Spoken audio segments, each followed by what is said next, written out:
right, good evening, everyone, and welcome to the June 9th meeting of the Portsmouth School Board.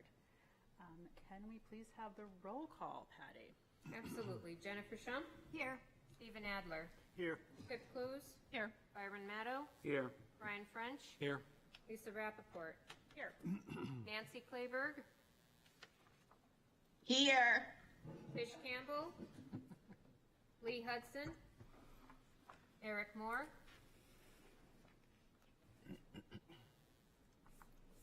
Thank you. Can everyone please rise for the Pledge of Allegiance?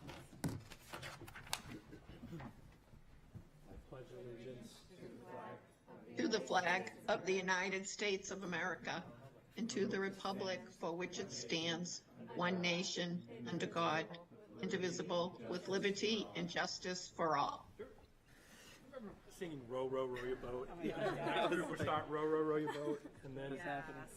Okay, so I don't think we have anyone signed in for public comment, so I am going to suspend the rules, if I can do that, and move up the recognition of our school department retirees. So moved. We have to do roll call because we have friends on Zoom. Okay. And Jennifer Shump? Yes. Stephen Adler? Yes. Pip Clues? Yes. Byron Maddow? Yes. Brian French? Yes. Lisa Rappaport? Yes. Nancy Clayberg? Yes. Okay, motion passes. Patty, if you would like to proceed. Absolutely. So we are pleased today to recognize and honor the contributions of our 2026 retirees. Through countless hours of teaching, mentoring, and nurturing young minds, they have sculpted futures and ignited passions. Their tireless commitment to excellence has not only shaped the academic landscape, but has left an indelible mark on the hearts and minds of generations. This group of dedicated professionals has a combined 314 years of service to students. Now, we have several retirees who have roles outside of teaching, but if we take an average of 100 secondary students and 25 elementary students per year and multiply by the number of years of service, we arrive at 25,675 lives that our retirees have touched throughout their careers. We know that this number is much higher. Imagine the ripples of influence that continue to reverberate into the lives of so many others. Truly, they cast long shadows onto history. As they step into this new chapter of their lives, let us reflect on their legacy.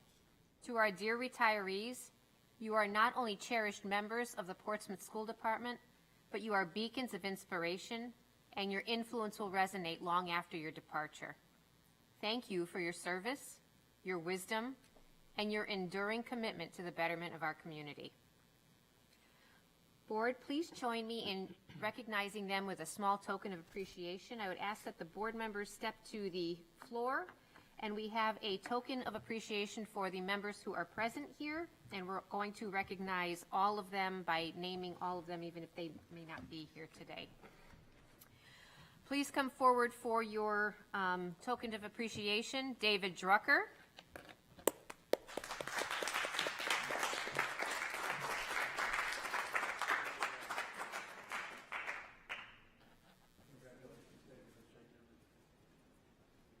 Doreen George.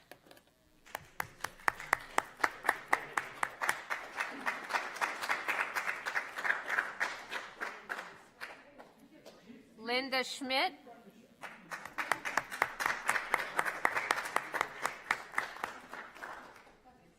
Mike Winters.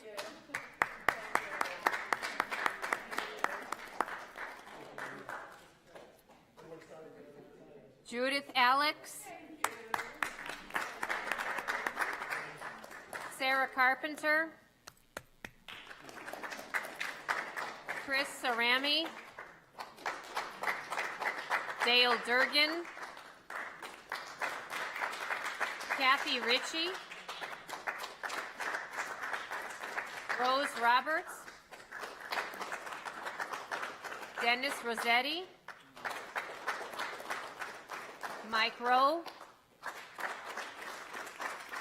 and Kay Wooten. Thank you to all of our retirees.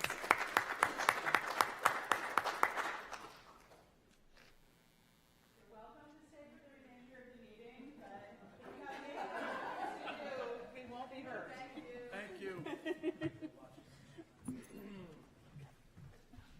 Thanks, everybody, for coming out. Okay.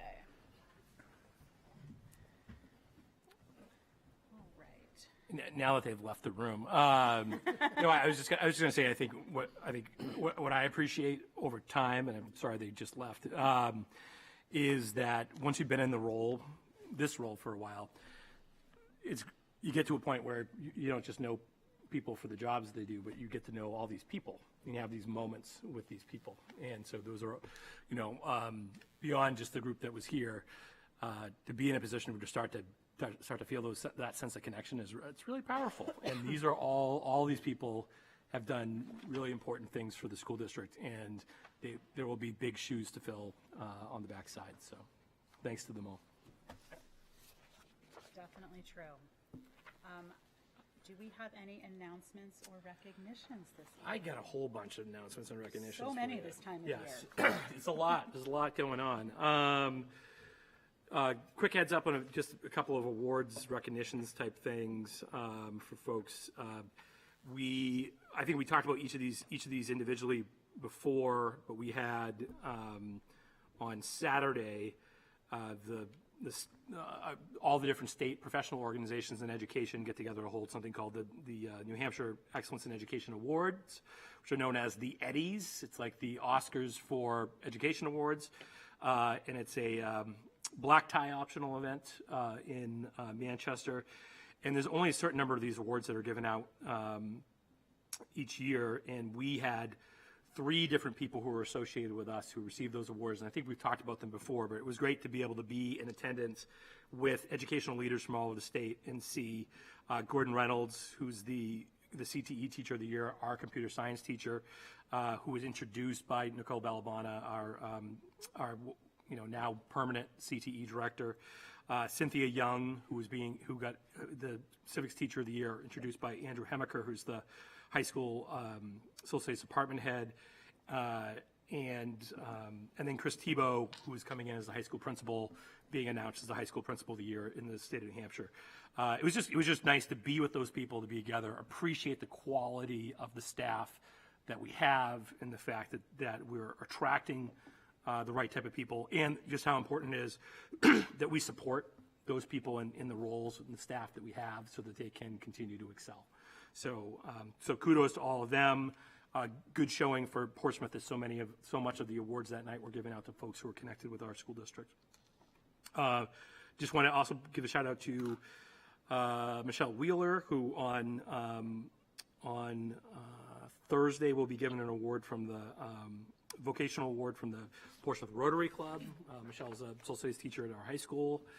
Want to thank all the staff. We have all kinds of great events that have been going on with a lot of staff who've been really working hard around arts nights, a variety of different things. We've had each of the elementary schools have had their separate arts nights. Dundero did an interesting thing which I really enjoyed, which was they combined it with overall showcase of all their learning. So it was the art stuff, but it was also an opportunity for parents to see in all the different classes kind of culminating projects that were happening at all different grade levels. And they interwove that with our Portrait of a Graduate at the high school level. And it was great to see that organically that it's something they'd come to on their own, saying, here's how we parents are feeding into what we're ultimately trying to do as a system. Thought that was great. Thanks to everybody who was part of the graduation on Friday night. Congratulations to Lisa for doing her first handout of diplomas. Rappaports were heavily featured in newspaper photos as well, which was great. And as usual, we had a lot of really positive commentary from seniors, families, community members, and staff who were part of that event. And we had a moment, even though that it is a machine, the graduation, the way they run it, and all the things we do, where we suddenly had the wrong diploma. We were missing a diploma for a kid, and we had to kind of deal with it on the fly. And who ultimately fixed it? The kids fixed it, and which was great, and it fit in with some of the themes that Principal Canosi had shared in his speech. So thanks to all those folks. New Franklin did its lawn fete this weekend. Really want to thank all the PTO volunteers, that are part of that work. Super important in terms of trying to keep that school community really tight. And want to thank a bunch of people from other parts of the community who are part of that. So the mayor, for example, hits the dunk tank and gets a lot of kids lined up to make sure they get him all wet. So thanks for all of that. Lots of other great events that we were running over the course of the week, and lots of people worked really hard. Athletics, we're in the midst, as we speak, and I'll give you an update in a second, of a bunch of playoff action that is happening at this point. We have girls lacrosse, boys baseball, boys lacrosse, all involved in the playoffs. Boys baseball will be playing tomorrow night in Nashua in the semis against Londonderry. Boys lacrosse will be playing tomorrow at Exeter against number 2 Derryfield. And of course, the boys are the defending state champs in lacrosse. And as we speak, the girls lacrosse team is playing in Exeter, and Cause has been giving me updates each quarter. And just before we walked into the retirement reception, he let me know it was 6-5 Portsmouth at the end of the third. But I have just received notification 10-6 Portsmouth state champions girls lacrosse over at. So if we time our meeting right and we're disciplined, we might be able to get to downtown at the square as they come through on the bus after. So that stuff's all happening. A couple other quick things, just in terms of announcements. The high school will move into exam work at the end of the week. Bunch of different activities that are happening at the middle school for trips and stuff as they finish out their year. For the board and the community, Monday night, the 15th, next Monday, is the 8th grade celebration, the culminating experience for 8th graders that's done out in front. It's at 5:30. And it's a really nice event, and it's a good way to wrap up, as kids wrap up their 8th grade experience and get a send-off from the folks at the middle school. Other than that, also just want to mention that Little Harbor, their Best Buddies, which is a really great program that works around creating one-to-one friendships between kids with intellectual disabilities and peers, doing leadership development, family support. They were recognized early this year as the Best Buddies Outstanding Chapter of the Year in New Hampshire, and they are part of a walk on Saturday in Exeter to help raise money for the program. So, and that's just the tip of the iceberg of stuff that is going on, and as we wrap up, and we have been going. So I hope the community gets out to see some of these things, because it's an opportunity to see kind of the end product of a year of all this work that we do in the schools, all the work you do to fund the schools, to create policy frameworks around making sure the schools are successful, all the work that kids and staff do, and then you get to see these glimpses into, wow, look at this art that was created as a result of this. Look at this, project that a student created. Look at this writing. Look at what these kids are doing on an athletic field together. So I encourage people from the community, even if you don't have kids in the system, get out and see those things, because it will give you a real tangible opportunity to understand what the value of your tax dollars and what these schools mean to the community as a whole. So that's it for me. Okay, I got 2. I feel bad adding more to the list, but I do want to acknowledge a big shout out to our wider Portsmouth community. One of the things that is amazing about the end of the year for the seniors at Portsmouth High School is our community members, many alumni, many businesses, many community organizations contribute enough money to the high school to give $675,000 in scholarships to our graduating class. And that is phenomenal and rare and just so incredible for the kids. Like, so many kids get extra funding for school, whether they're going into the trades, whether they're going into the military, whether they're doing a 2-year school, 4-year school, all sorts of different career paths and college paths, and that is phenomenal and wouldn't be possible without all of the generosity of this community. So I feel like the thank you there is, needed. And along those lines, we also have a decades-old tradition of celebration graduation, which is an all-night party for the graduating class that is also done with an army of volunteers, a ton of donations, and the kids go out all night from about, I don't know, 8 p.m. until 6 in the morning. And it is an incredible way for them to celebrate, hopefully safely. And it takes a lot of work and a lot of contribution. So I just want to give thanks for those two things.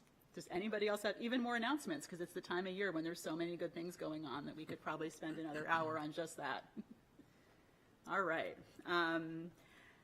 Can we move on to the consent agenda? And can I have a motion to approve the 3 sets of minutes in the consent agenda? Can I make a motion to separate out the May 26th meeting? Okay, no problem. So I'll take a motion then to approve the May 20, I'm sorry, did you say the public meeting or the non-public? The regular meeting on May 26th. Okay, Yep. so then I will take a motion then to approve the non-public minutes from May 26th and the non-public minutes from June 3rd. So moved. Second.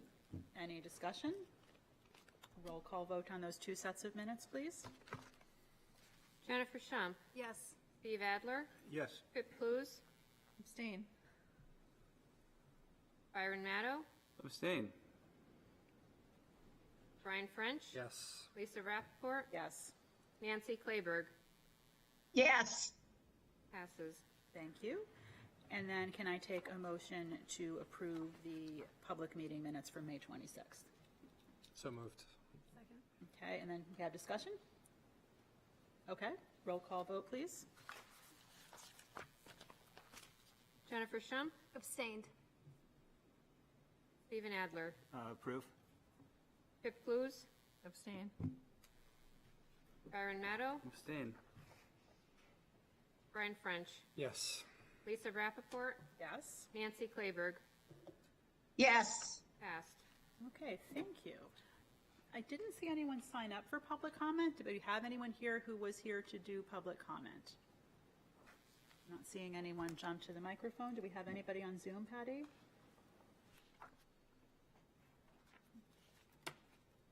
Nobody has their hand raised. Okay. I would like to now take a motion to suspend the rules and bring up under new business consideration and approval of the MOU on body cameras. So moved. Second. Any discussion on that? Roll call vote, please. Jennifer Shump, Yes. Stephen Adler, Yes. Pip Blues, Yes. Byron Matto, Yes. Brian French, Yes. Lisa Rappaport, Yes. Nancy Claiberg. Yes, So I just want to sort of set the stage for this briefly before we have our presentation, but this is something that has been in the works for quite a long time, and we have a police department that has been using body cameras in the rest of their work and waiting to have an agreement with the schools to make sure that in the very rare instances where there is some sort of incident inside the schools that merits having the cameras on, that our school resource officers or law enforcement who come into the building would have the ability to do that. And we timed it to this point in the school year so that it would effectively happen starting at the beginning of the next school year, with people being notified and having the opportunity to understand why it's happening and how it would work. So with that, I would welcome smarter folks than myself to explain the need for this and how it will work. So we've got Lieutenant Seth Condro here, and he will speak about how the body cams are going to be used in our schools. Yes, I'm happy to. Thank you for having me tonight. First and foremost, just a collective effort across the board from city legal, obviously the policy committee with the school board as well, just to make this as judicious as possible, non-invasive, and of course in alignment with our students' privacy.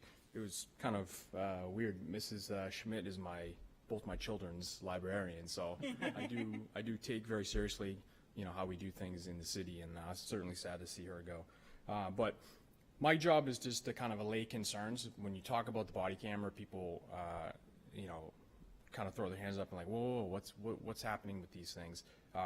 And we were very granular in this policy creation to specify when and how these are going to be used, specifically to allay concerns, and then to set the groundworks for how the SROs will be utilizing those.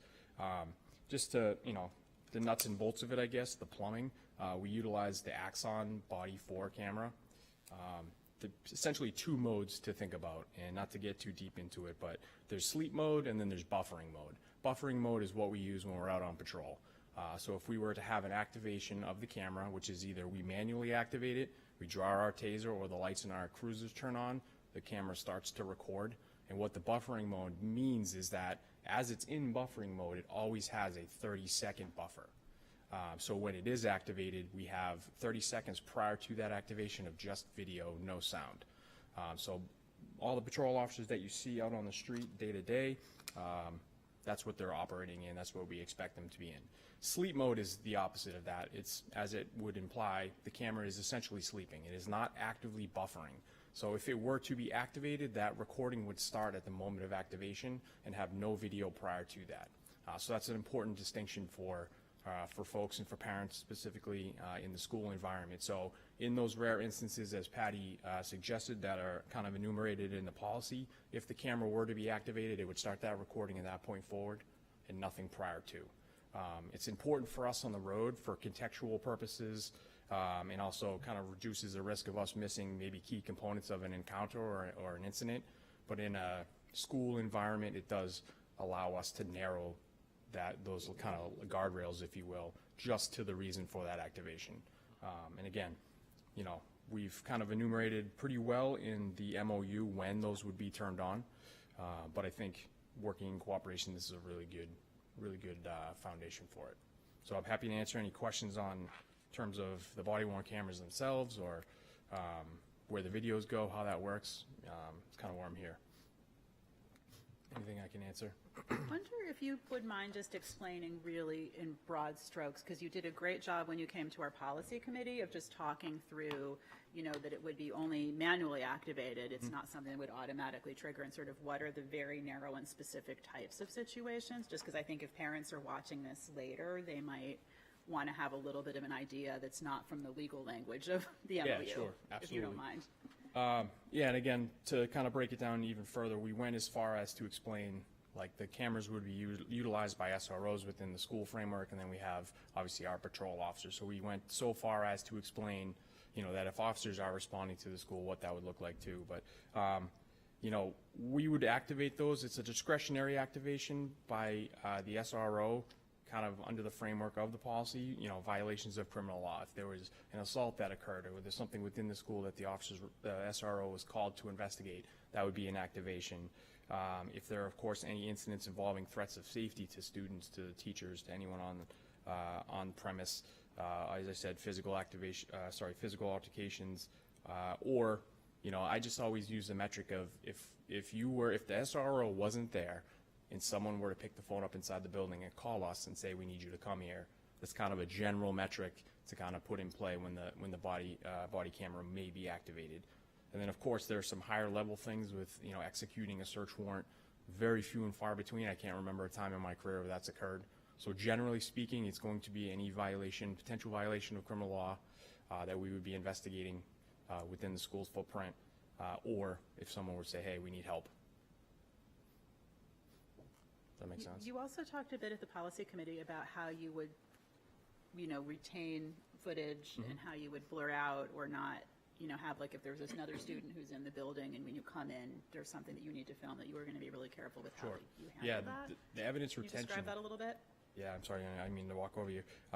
Yeah, evidence retention is, we have retention categories, and then we have time frames relative to each category. And based upon what the call was, you know, if it's a misdemeanor or if it's just a basic call for service, those videos are kept for a specified period of time and then they're deleted. If there is a need for those videos to be used in some way, shape, or form, most notably criminal prosecution released in discovery, or maybe there's a request for that video, it would go through records release process to include city legal. If that video were to ever be released, there would be redaction of folks, or, you know, particularly students or people uninvolved in that. We have a whole redaction studio that essentially won't allow us to even export the video unless those redaction steps have been taken. But it's not like it's going to be put on a thumb drive and put on YouTube. It would be some pretty considerable steps, some safeguards, if you will, before that video would be released. And it's under very narrow provisions. Thank you. I don't want to monopolize the time. I just wanted to Yeah, no clarify worries. that for folks at home. But are there other questions? I see Byron. Yeah, so you mentioned the things that would trigger the camera, you mentioned lights on your cruiser and your taser, but then you also mentioned like discretionary. It's both of those things. Yeah, so three ways we can do it. Okay. So yes, manual activation on the camera itself, Yeah. if our taser is drawn and activated, and then if our lights, we have a module in our cruisers, if the emergency lights are turned on, it'll activate the camera Okay. in buffering mode. It'll activate it. If it's in sleep mode, those things won't trigger it. You have to manually turn it on. So that's like, for instance, Okay. if I'm in my office and my Yeah. camera's not in sleep mode and a cruiser drives by, I'll have like a 7-hour video of, my office. So yeah. Okay. And then, one more question just on storage. So where is the media stored once it's Cloud-based. Yeah, cloud. Okay. Yeah, cloud-based. CJIS compliant cloud-based, so it's where all of our videos that we retain are essentially housed. Okay. Other questions? Putting hands on Zoom or? Check. Nobody has hands up on Zoom. Okay. Then I was just going to say really quickly that I really appreciate the department's been very patient with us, because this was a conversation that we really engaged last summer, and I appreciate that we had a lot of questions. We had a desire to make sure that we had a proactive opportunity to lay out what we were comfortable with and not comfortable with, and I think, again, is another example of the really strong relationship that we have with the department. Not all departments would necessarily have the type of patience that our department did with us, and so again, I appreciate that ongoing relationship with the department. Thank you, appreciate that. It's important to get it right. Yeah, amen. If we have no other questions or discussion, I would take a roll call vote to approve the MOU on body cameras. Okay, so the motion is to approve the MOU on body cameras. Jennifer Shump, Yes. Stephen Adler, Yes. Pip Clues, Yes. Byron Matto, Yes. Brian French, Yes. Lisa Rappaport, Yes. Nancy Clayberg. Yes. Approved. Point of order. Sorry. Was there a motion to approve that? Oh, yeah, we didn't have a second. But we did. Thought we did. Second. Thank Nancy's you. on it. Do we need to You rewind? called for the vote, but I'll move to. I apologize. I thought we had a motion before we started the We conversation. voted already, which was confusing.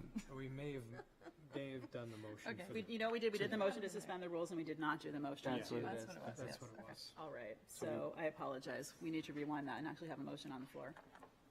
Okay, So I'll move to- to oh, go ahead. approve Yeah. The MOU with the police department regarding body worn cameras. Second. Thank you. Sorry about that. Second, Yep. All right. Byron, okay. Does One anyone more wish to- time. Jennifer Shump, Yes. Stephen Adler, Yes. Clues, Yes. Byron Matto, Yes. Brian French, Yes. Lisa Rappaport, Yes. Nancy Clayberg. Yes. Apologies, everyone. Leave the camera on there. All right, now I'm going to make a motion to suspend the rules to. Thanks, Lieutenant. Thank you.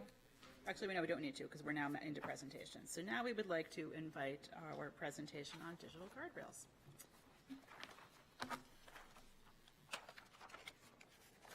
So hopefully I can figure this out. Right. Oops.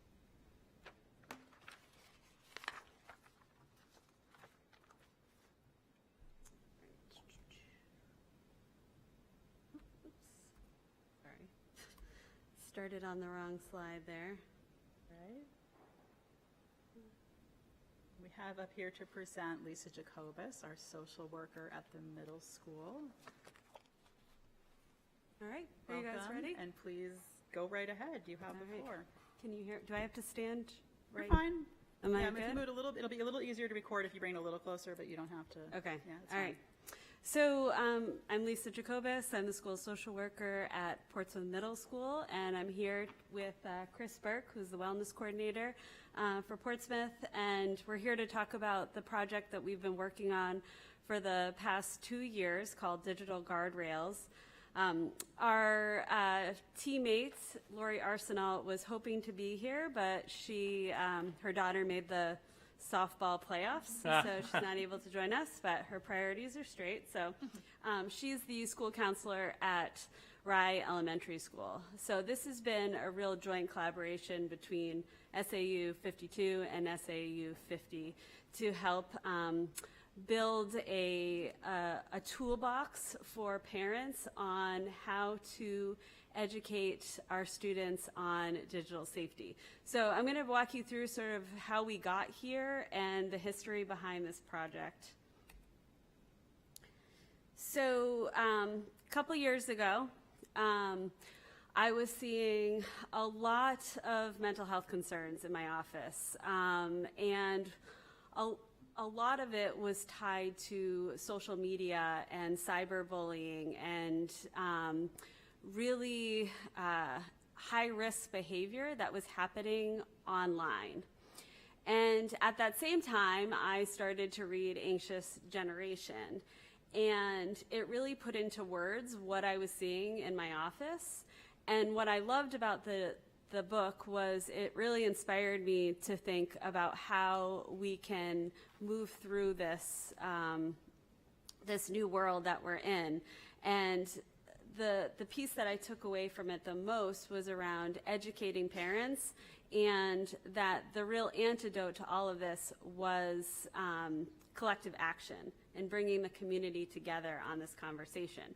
So I had reached out to Lori Arsenal, who was my kid's school counselor at Rye Elementary School, to begin the conversation of how can we in my town work together on this issue.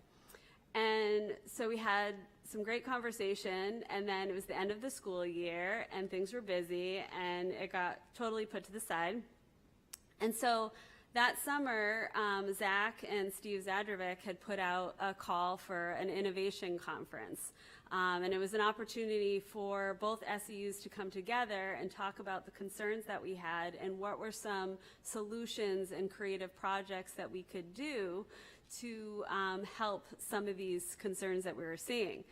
So it was at that time that Lori said, you know, what if there was, why we have driver's ed for car, you know, driving, but we don't have anything in that same vein for cell phones and social media. So then fast forward to the school year, and I'm talking with Chris, and I'm saying, like, you know, we have this idea, we want to do something, we need to do something.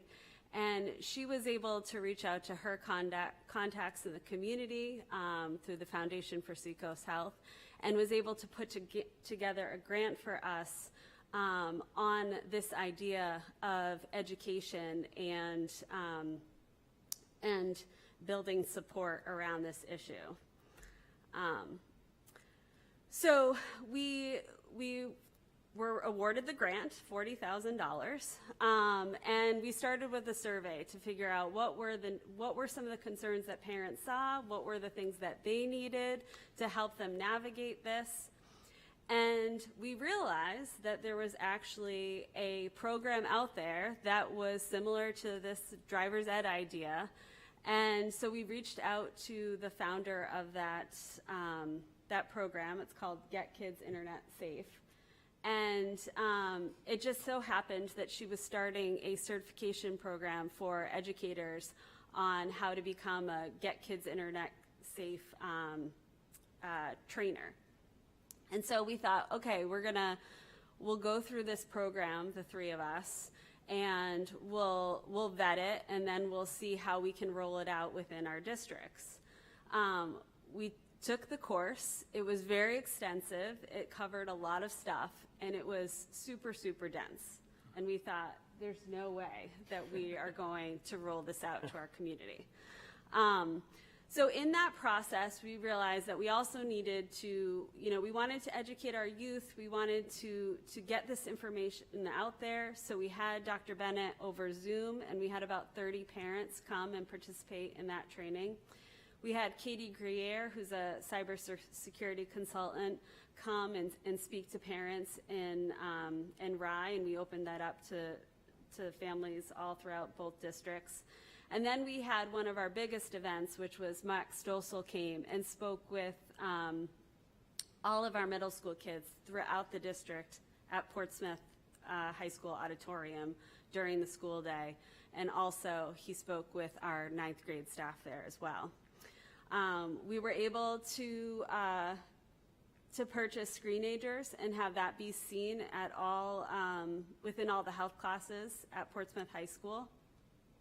And still we were thinking like, okay, we need something, we need some sort of tool to help parents and students be educated on this topic. And that's where digital guardrails came in. So we took our knowledge that we learned from the Get Kids Internet Safe program, and we created an 11-module online program that helps students learn these skills. Chris had come up with the idea of like, what if we had a cyber hoot for kids? For those like that work in the district, every month we get an alert for cyber hoot, and it's a quick like 5-minute video that we learn about phishing, and it's great. I actually have learned a lot from those programs. So we thought, what if we did something for our kids? And each lesson is about 5 to 15 minutes long, and then ends with a 3 to 4 questions at the end just to test knowledge. So I want to just show you, we hired with the grant money, we were able to hire a website designer, and we were also able to hire a marketing person as well, who came up with all the great logos and whatnot, because we realized that it needed to be fun, it needed to speak to the students. We wanted them to go to the website. So our program, if you click on program modules, this is where a student would start. And what is really intended to do is that a parent, and I probably should have backed up, but this program is not intended for teachers in our schools. This is a program designed for parents and students to do at home together, to start building the conversations about what their agreements are going to be online, at home, and at school. So we cover 11 different topics on digital citizenship, why thoughtful decision making matters, social connection. Each video and lesson covers different areas, and we play different videos from Common Sense Media and other resources to help the kids stay engaged.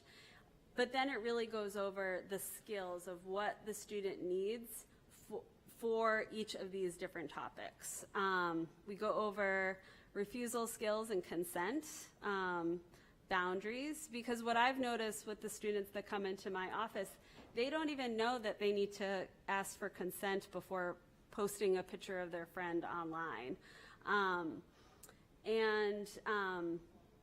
We just got word today that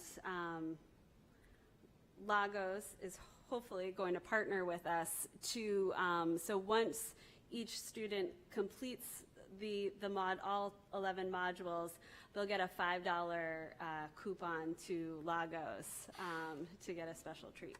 So I went through Book It when I was a kid. So Chris makes fun of me, but I thought it was the best program ever. And so we were thinking we could call this Click It. But anyways, another really cool feature of the website is parents, when they're going through this program, they can develop a family screen agreement. So you click on this, and you click on the different ideas or items that you want in your screen agreement with your child. And you put in the names, and then it will automatically load a PDF of each of the items that you've agreed with your child. So our goal is to create a pilot in the fall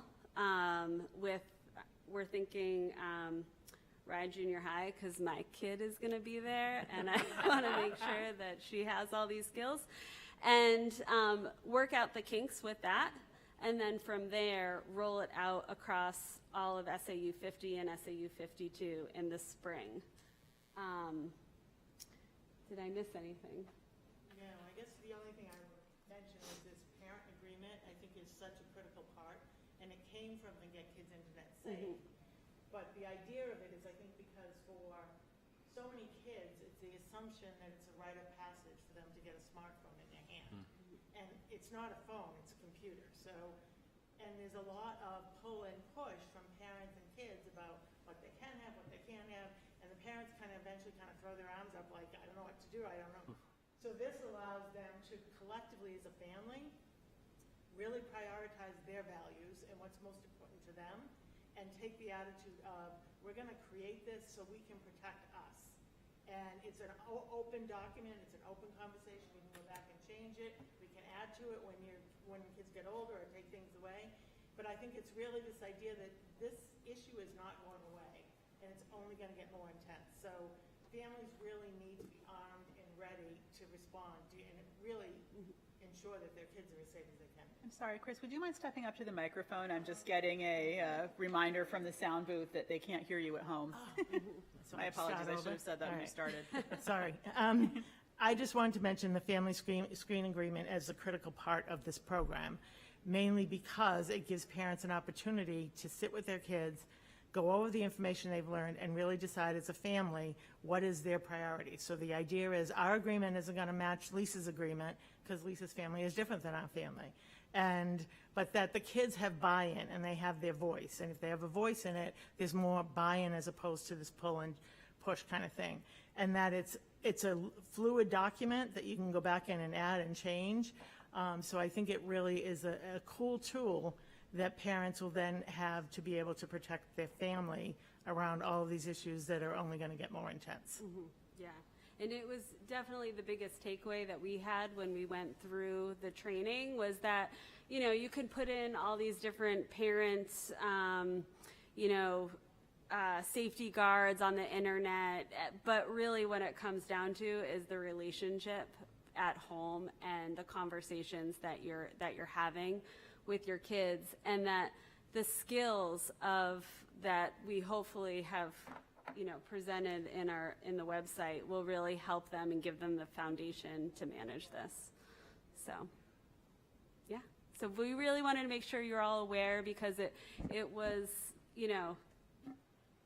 it's been a sort of a passion project, and it started with the innovation grant that we had conference a few years ago, and I think it really showed how we can work across the districts pretty well. So yeah. And I just want to say, I think you guys have done so much great work. The idea behind, and this goes to funding, right? We always want to make a plug for what are we paying for and stuff. The innovation conference was really Steve and I saying, come to the library with 2 days, 3 days. We'll give you bagels, and we'll give you time. And we're going to have a 5-minute conversation at the beginning, and then we're going to pay you to be there and interact with your colleagues. And several really interesting things came out of it. This is one of the best, obviously, and the fact that it was cross 50 and 52 was really great too. So, we were just here last night till midnight talking about nuts and bolts and budgets and whatever, but like these types of investing in our people and then giving them an opportunity to have some freedom to do the magic, that they have in them, in the end pays off in big ways. So they turn around and turn this into $40,000 grant, and then all this other stuff that's super valuable for families and is going to be so meaningful for for kids, and that's all them. But it's great when we have the opportunity to put them in a situation to kickstart it a little bit. So thanks to those guys, but thanks to all of you, and to when we are thoughtful about putting people in a position to have those types of opportunities. would say a big part of our strategic plan too is focusing on student mental health and well-being. So I really love seeing this go right to one of the main causes of stress and tension around that goal, as kids need to learn better how to manage their own life online and on their phone. So it sounds really incredible. I saw hands, so I see Steve. I and just then- want to say I was really impressed that you didn't just go out and buy something, but that you actually created this. I think that kudos to all of you. It's just really impressive work.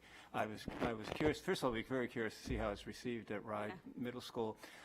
And have had any kids had a chance to look at this, and what kind of feedback did you get so far? Yeah, so it was funny. We've piloted. So Lori also has a 11-year-old. So her daughter, my daughter, and my daughter's friends were sort of the guinea pigs in this. And it was interesting because when we sat down and we started the lessons, my daughter and her friend were like, can we watch another one? And it really is meant to do like one at a time and pause and reflect and like maybe a few days later go to the next one. So I was really excited to hear that that was the feedback they had. And, you know, if parents want to use this as a way of like, you know, okay, if you want that tablet, you got to complete these lessons. That would be a home decision, but I think kids will be motivated to do it for that reason as well. So, Byron? Yeah, I think it's fantastic work. I think the initiative is great, and the mission is really important. Do you feel you're well set up for any continuing development of other modules and sort of So we built in with a grant for the website to exist for the next 3 years. So we kind of planned ahead with the funding. The answer is I'm not really sure. But I know when we first put this together, we had 10 in mind, and then I met with Chris Russo at SAU 50, and he was like, where's your AI video? And I was like, oh, right, we need to do one of those too. So we were able to put that together pretty quickly, and I'm guessing there's going to be other things that are going to come up, and we're going to try to put something together. So yeah, I hope you continue to iterate. I think it's one of these things that's extremely dynamic space and requires, you know, constant iteration to make sure it's relevant. And Yeah. Anyone else? No, it looks so cool. I did have one question. Are you looking at, for older students, any different version, or is this really looking at that middle school type of, or maybe late elementary school? yeah, Like we're a going to high school kid that would sit down with their parent to do this? right. Yeah, we're gonna look and see how it goes with the younger, this age group. It's funny because when we met with the joint school board a few weeks ago in SAU 50, and the question was, are you gonna create something for like the elementary, like the real young elementary? And I was like, oh boy. That would be cool too. Yeah. So, yeah, we'll start here and see how it goes. Fantastic. But I think that target, like, of that group of kids at that age, it is.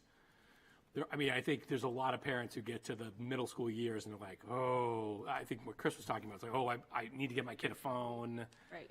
There's a lot of pressure. My kid's telling me everybody else has a phone. I'm the only person who doesn't have a smartphone.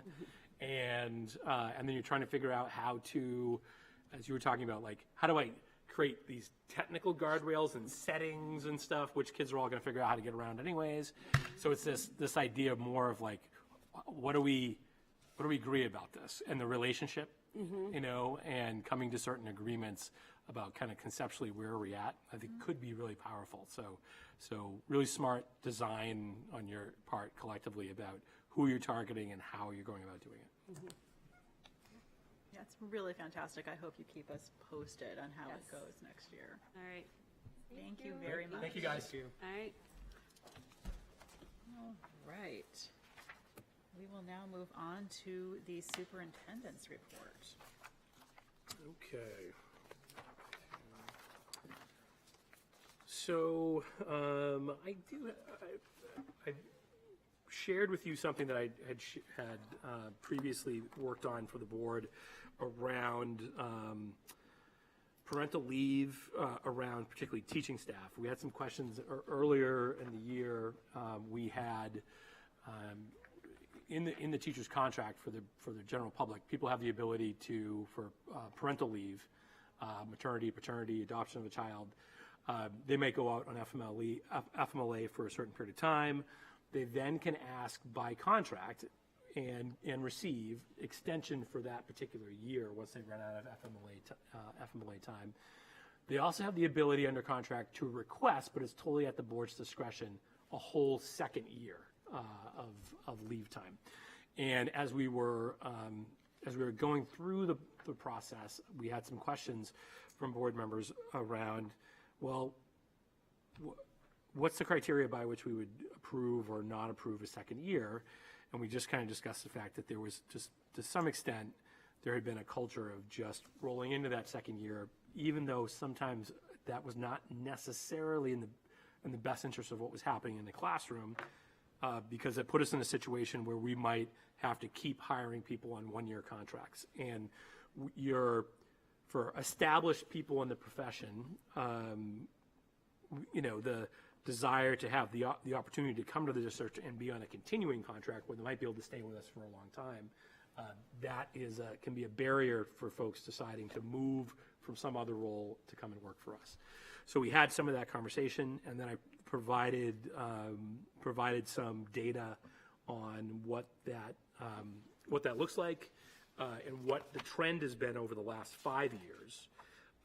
And I think the biggest takeaways are that we, I do have a quick, you know what, Patty, I might screen share for a second and just whip through a quick couple of slides really fast. It will not take very long.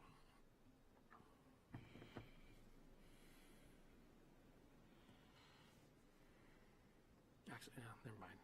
Yeah, by the time we get it all set up. I mean, the quick snapshot of data was that over this period of time, over the last 5 years, we had 51 people take parental leaves during that period of time. We had 54 distinct parental leaves.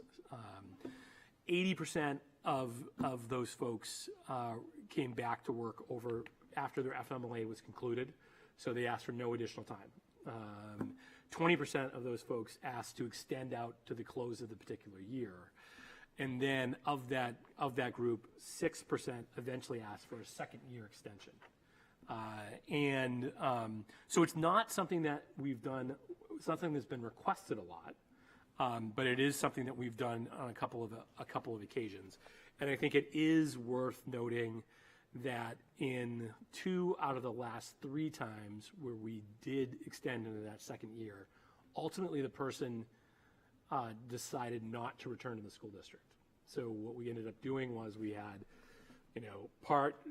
some percentage of a year where the person wasn't in the classroom and we had some type of long-term sub. If we then, extended to close out the year, that continued. Then if we went into a second year, that meant another full year of some form of long-term sub, depending on when we were notified about that person's decision to not return again and request for discretionary leave. So I think there is, I think the board is right to want to have a higher degree of scrutiny over that request to extend. And I just want to make sure we shared that information publicly as it had been a request from board members around this particular thing, which is at the board's discretion. So I don't know if there's any questions for folks, but I just want to follow up on what you had requested for previously. I see Brian, and then Byron, and then Steve. Yeah, I'm not really following the numbers separated from district. Obviously, like in 2022, 2023, you had 6. Does that mean that can't be from the pool? There's not necessarily from that pool. Okay. So the 22, 23, those are people who no longer work for the district. Got it. But they took leaves in 22 in that 22, 23 period. So they so that it's not differentiated out. So those are folks who. So the stuff that's I think the most valuable stuff is the last couple of years in terms of seeing those people who went for the second year leave.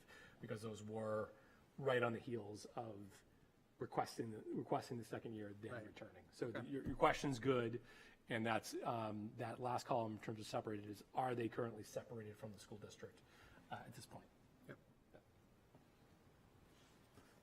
Byron, and then Steve? So, under the board discussion bullet points, it notes that policy change would affect a small number of cases, but it would have meaningful instructional impact on the classrooms.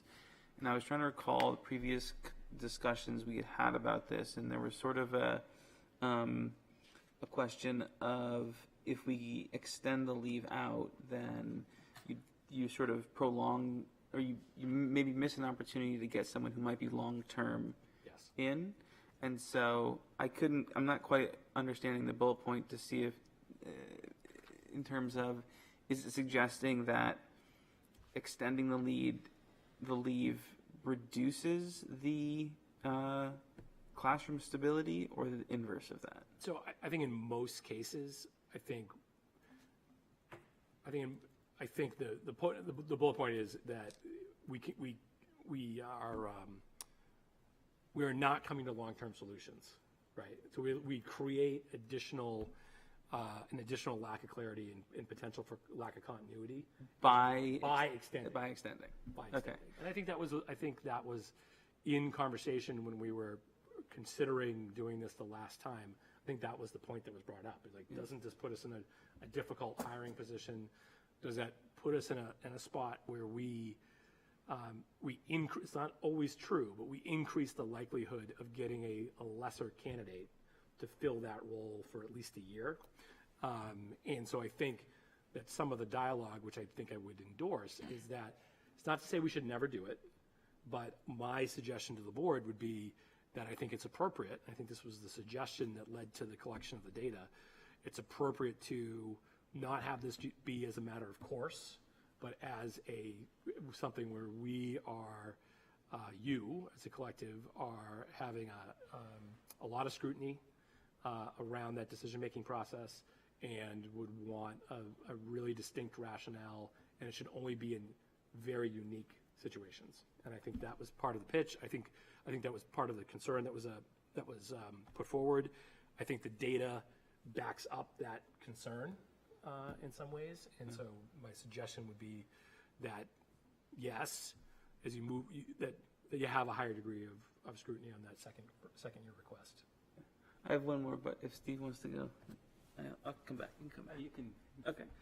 One more was just it's a little bit vague on legal counsel in terms of, like, do we have, can we do this or not? And I think, and this was reflective of the memo that was in here was reflective of something I gave you in April. Yeah. You can do it. Okay. So this is, Okay. so it is, I mean, it is a matter of Okay. the contract. Okay. I think there was it was just a matter of making sure that we hadn't established such a strong expectation of past practice that it would be an issue. Okay. And I'm hearing that that's not the case. I think what we want to do, though, is we also want to thoughtfully inform staff of that, and there's ways in which we can communicate that officially to staff, is that this is not that, this doesn't change the contract, but just heads up as you, I think we want to always be like this with staff. We don't want people anticipating that they can bank on the second year in terms of their thinking as they're trying to do family planning. And so I think we want to be, we want to be transparent and clear to staff that this will get a higher degree of scrutiny, and it would be in unusual, there has to be some type of unusual circumstances that would lead us to agree to that type of arrangement. And again, the contract doesn't expect it, so. First of all, I just want to thank you. I appreciate that you really looked into this, because I know I was really concerned about, especially, I know sometimes teachers like to keep open that option of, well, maybe I'll return, maybe I won't. But I think there needs to be an extremely good reason for us to not be in a position to hire the best teacher kids can get. And so we want to have the best pool possible, and extending that second year certainly reduces our opportunity to have the best pool of teachers. So I really appreciate this. And I can imagine that there could be some extreme extenuating circumstances where we would want to approve a second year. But I think that when someone makes that request, it really needs to be for a really good reason, and we need to have a sense that, they want to return. It's not just, oh, I think I might want to come back.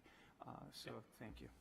Yeah, and I think that yes, I think that's exactly the scenario where it's hard. It's hard when people, and this is whether you're a new mom or a new dad, and you're experiencing the sense of responsibility for a new human being in the world. It's hard to try to decide, am I going back into the workforce right now? Right. And that's, for moms and dads, that's really hard.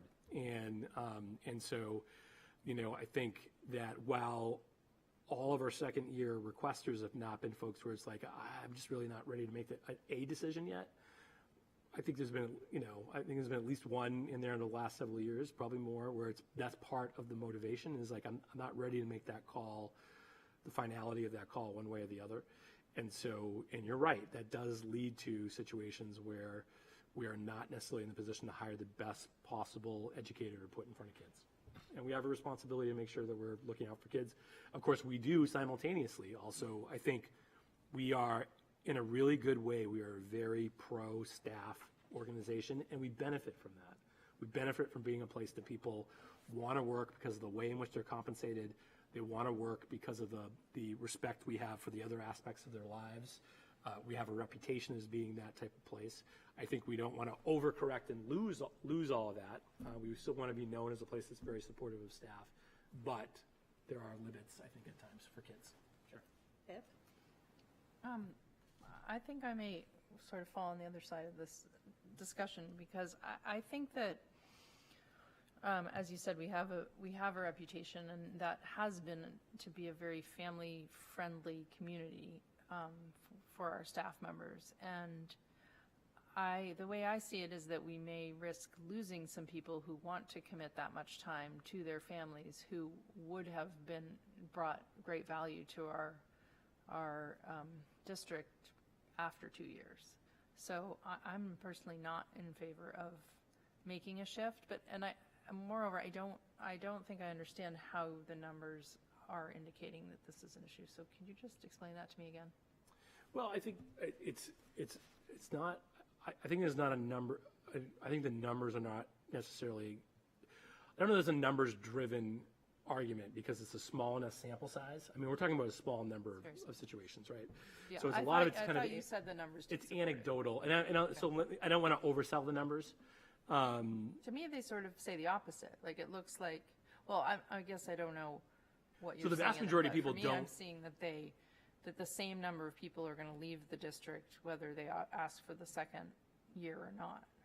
So it doesn't seem like it's having much of an impact after the first year on our district. Yeah, and I think it's a small enough sample size where you could interpret it. I think that's a fair interpretation. I think you can look at it that way. I think the concern that was expressed when we were looking at this before was the other version, the other framing of the scenario that we were just talking about. And I do think that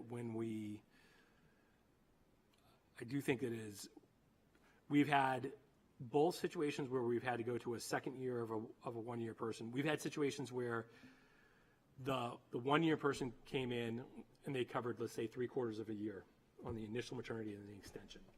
And then because we didn't know exactly what the status was going to be for a second year request, that person who we were happy with then left the district. Then we hired another 1 year person. So we didn't even have the continuity of that. We've also had, which is fair, we've had some people who have gone out for a second year and have returned to us and are still, are definitely are valuable people who are contributing members of our staff. So I think it is possible. I think both those things can be true, and we are talking about a small sample size. I think the key is, I would say that I think at the root of the dialogue that we started to have was this: are we relinquishing? Is the board relinquishing something which is discretionary based on the contract? Should it be an assumed right that you always get a second year no matter what? even though that's not what the contract says? Or is each situation going to be analyzed individually? And so, and I think there's, and I would say it's not this overwhelming tidal wave of data, but there's enough to be like, there are some situations over that 5-year period of time where we didn't have someone in a permanent role where we potentially could have. And that's at least worthy of individual scrutiny around each situation. That would be my... And I don't know if this is possible from a contract perspective, but would it be an option to have sort of a floating individual who was more permanent than 1 year, who would just fill these gaps, because we know we're going to have them continually, so that it wouldn't be somebody, new people coming in every year, that it could be someone who is familiar with the district and just moved based on... So I'd say informally, depending on the year. So certain years I'm trying to think. I mean, we've had years where we might have 6 people out on parental leaves at the same time. And in those period of time, we do have, it's not by contract, so we don't have someone that is, in the on deck circle, ready to go, on call. But we have had some people who have filled multiple of these opportunities over time, and that's more. I don't know. It's not by design. It's de facto. It's kind of worked out that way, and that's helpful when that happens. There are people who know when they've been in the same building. That's great. But even if they've just been in our district and they know certain programs we're utilizing, they know broadly kind of the culture of the district. That's really valuable when we can do it. We have talked about the idea of something called a permanent sub. And some districts use that. They don't use it for this type of thing. Usually a permanent sub in most districts is the idea that you've got a staff member who is at each building, and they are, every day they're the first person to go in to do like a daily substitute situation. And when on the off day that you don't have somebody out, which is almost never, then they have other duties around the building that they're attending to that help out in terms of bandwidth. I've never been in a place where, I guess I probably haven't been in a place that's big enough to have like a designated floating permanent sub. I'm sure if you're in Boston or stuff like that, they probably have those types of structures. But I think we would struggle to be able to do that. It'd be interesting to see I'm trying to imagine me last night at the podium talking to city council about that type of role and how they may or may not respond to it.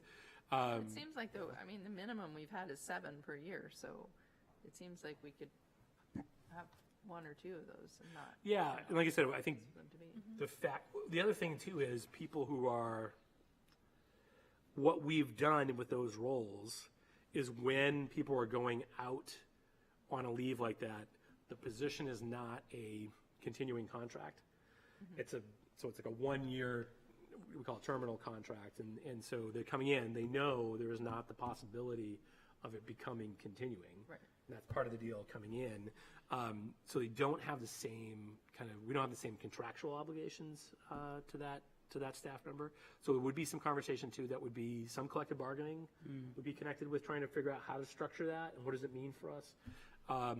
Also, I think those are hard. I think those would be hard roles to recruit to, because most people are gonna want the most highly trained folks in certain areas and certain grade levels are gonna want the stability of like, I've got my classroom, I do what I do. It's really hard to be in a year 1. People love to be out of year 1 and into year 3, 4, 6.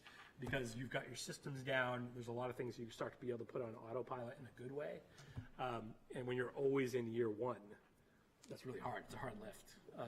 And so I wonder how many people who are highly skilled folks, that would be an appealing position. We might have difficulty recruiting to that type of thing. So anyways, but I appreciate what you're saying because there is a need, clearly. I see your hand, Byron. Is there anyone else who hasn't spoken who had anything? Okay, go ahead. Is there anything stopping us from, say, there's a situation where someone took the first year and they wanted to take a second year, and for some reason the board decided we didn't want to do that. Is there anything stopping that person after that year where they're no longer with the district from coming back and being reemployed? Nope, there's no long-term, like you're, persona non grata as a result of going to take the time you want to take to do what you need to lay the foundations for a family. Those are always welcome to return folks. And we have some of those folks who have left the district for a certain period of time and then have returned to the district years later. In some cases, it could be, a 10-year gap goes by and then they return. So that absolutely the door remains open for those people. So this sounds like something where we maybe want to keep an eye on it, and certainly when we go into the contract at the next round, we could have a conversation as a board going into that about whether people have strong feelings about, how we want to approach it. But right now, there's nothing in the contract that stops us from either saying no or, making a certain decision with that. But I do feel like if we were going to go in that direction, it would be good to let staff know, say like going into the next school year, the board has some concerns. We're not saying never, but we're saying this should be rare and have a reason behind it if that's how folks feel. But, I don't know there's like an action on this right now. It's permitted in the contract at our discretion as it exists right now. Is that fair? Okay. That's fair. Email summary? Emails, yes. So,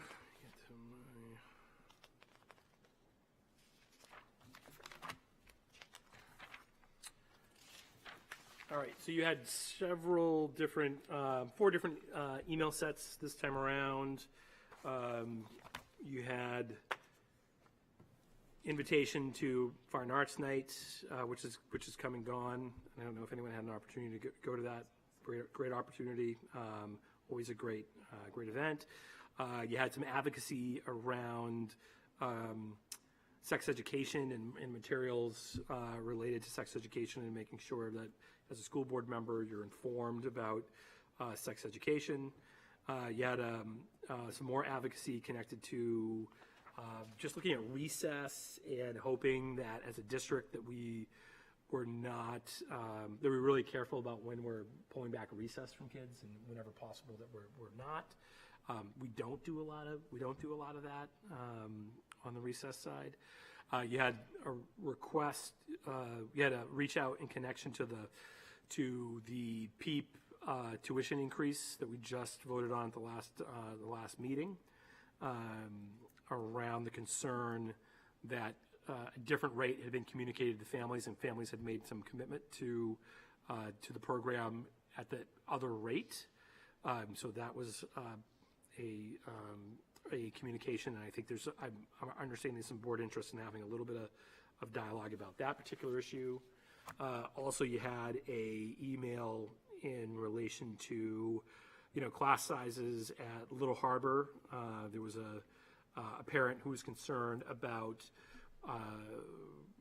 first grade, the number of first grade class sections that there were, and wanted kind of more information about what the outcome was going to be in relation to the distribution of class sections at Little Harbor. And we have had some communication with that parent and at least one other parent who has a similar concern connected to first grade at Little Harbor. I would just say broadly for the board, I think the board understands this, so it's always good for the community here. Our broad approach to class sizes, and we've done so much work with this connected to redistricting and kind of that conversation, is that generally speaking, we want to have small class sizes at the youngest grades and then build over time. We know that kind of our tendency during the redistricting conversation was about 16-ish. 17 is kind of where we generally are in the elementary grades. And so all things being equal, when we have the opportunity, then you might have a smaller kindergarten class and builds up to a larger size 5th grade class. Of course, the reality is all things are almost never equal because there are so many other variables that are involved in those conversations. Enrollment bubbles, the makeup, not just the number of students, but the makeup of those students in terms of their particular needs, the makeup of kind of the staffing arrangements, the geographic distribution of where enrollment patterns are. As we move into the summer, each of the different neighborhoods that we have a different tendency to have additional late enrollment. And Little Harbor is the one that is generally the most stable because of the nature of housing stock inside of Little Harbor. The other two, New Franklin, as you kind of move up in terms of the amount of flexibility, New Franklin becomes a little bit more fluid, and then Dondero has been the most fluid over the last several years.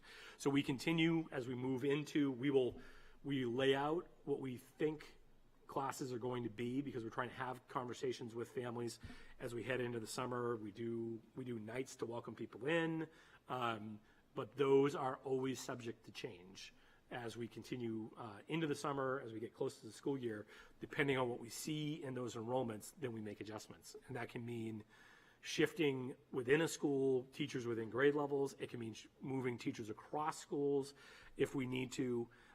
So all those things are always in play, and we continue to maintain, vigilantly kind of watch those numbers as the summer goes on. Our hope is that, all the people that we want to have register, in April and May when we want them to register, so that we can do all the planning. That is typically not what happens with certain chunks of people, because some of that is people's leases are turning over and they're moving into the community. So anyways, all those things are at play. We will continue to monitor that stuff. And our goal, as always, will be to, when all things are the same, be in that 16 to 17 range with a starting at smaller sizes at kindergarten and working our way up.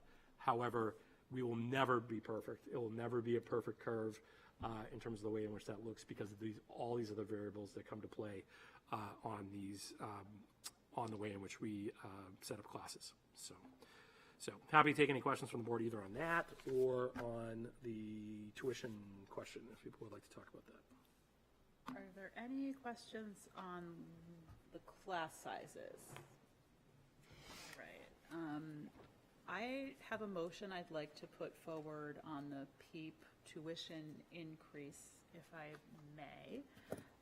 Simply because it was not our intention when we voted for that tuition increase to take any families by surprise.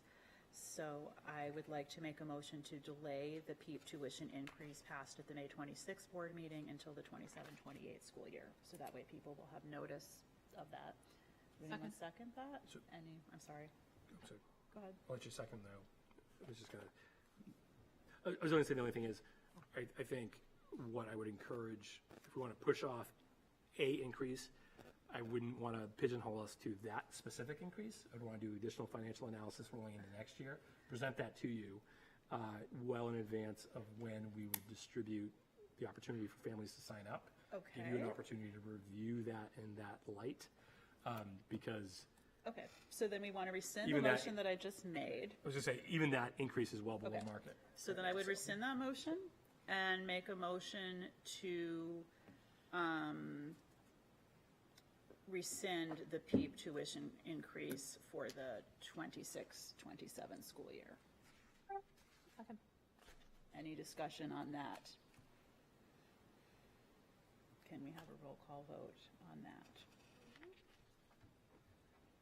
Jennifer Stone? Yes. Stephen Adler? Yes. Pip Blues? Yes. Byron Netto? Yes. Brian French? Yes. Lisa Rappaport? Yes. Nancy Claiberg?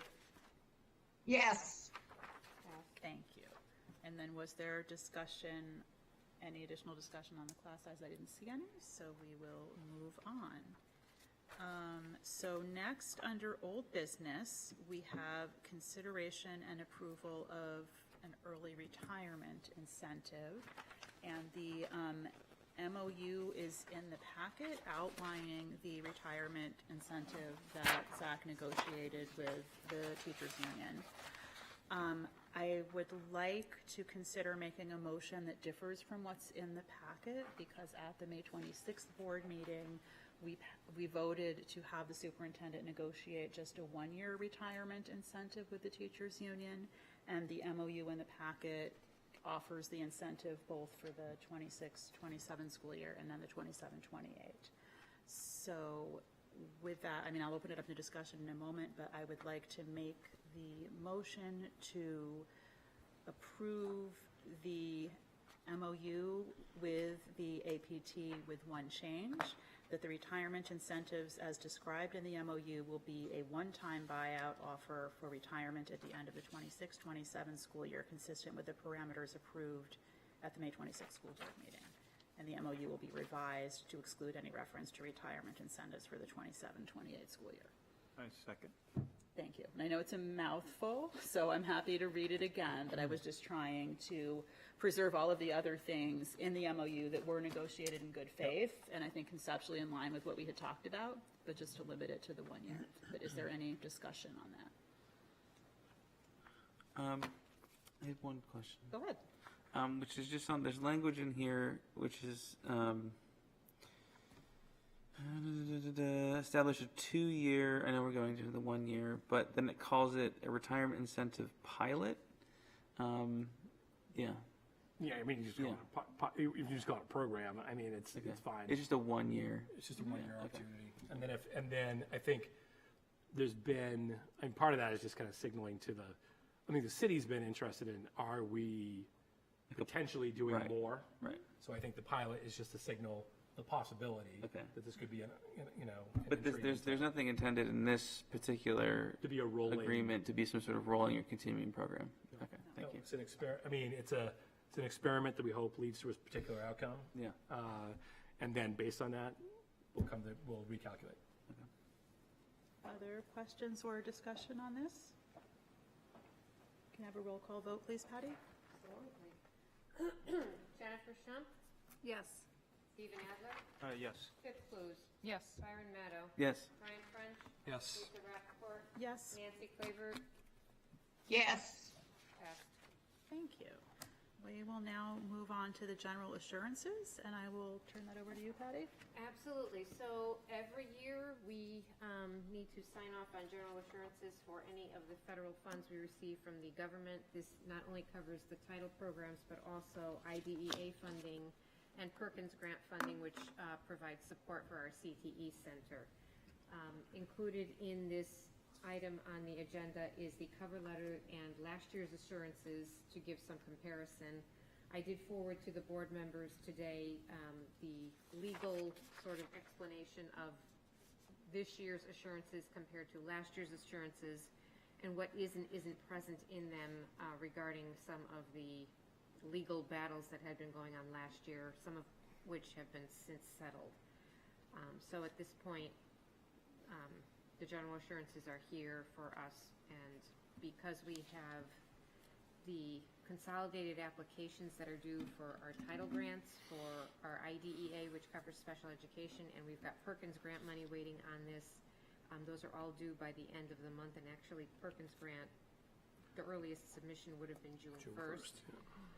But we're waiting for the board to provide signature to the general assurances. I will just say, because it was part of the conversation we had last time, June 1st isn't, that's the earliest we could get it in. We can get it in. But Yep. Nicole was not concerned that would cost us funds or opportunities. So that's part of why we were able to wait for this conversation.